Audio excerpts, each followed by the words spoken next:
lapisan akan mempraktikkan osmosis pada kentang.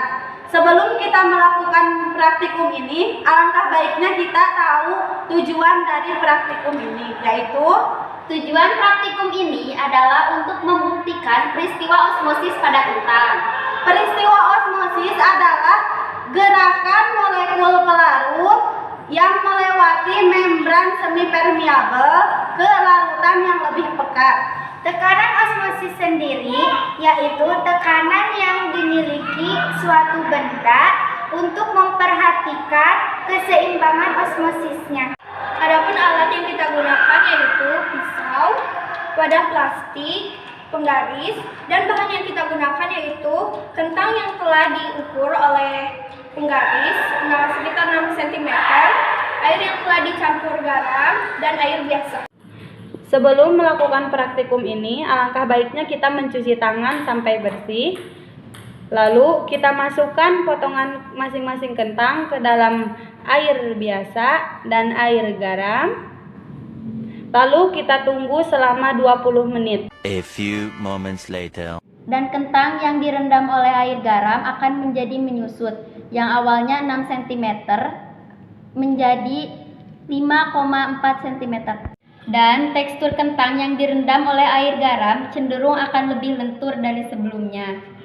Sedangkan kentang yang dicelupkan ke air biasa akan menjadi keras.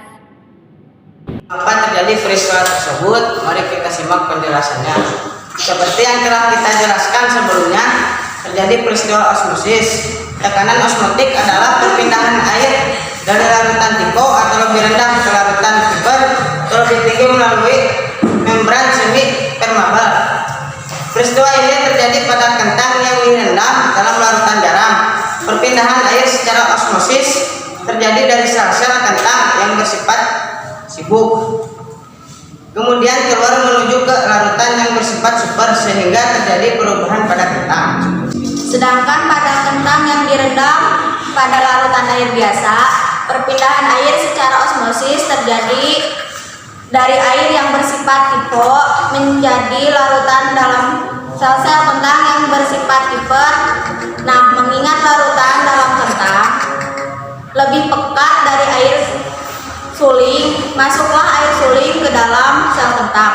Akibatnya masuknya air pada sel kentang membuat sel dalam keadaan eruptif atau tekanan vektor tinggi. Inilah yang menyebabkan kentang menjadi lebih keras. Alasan inilah yang membuat kentang menjadi lebih panjang.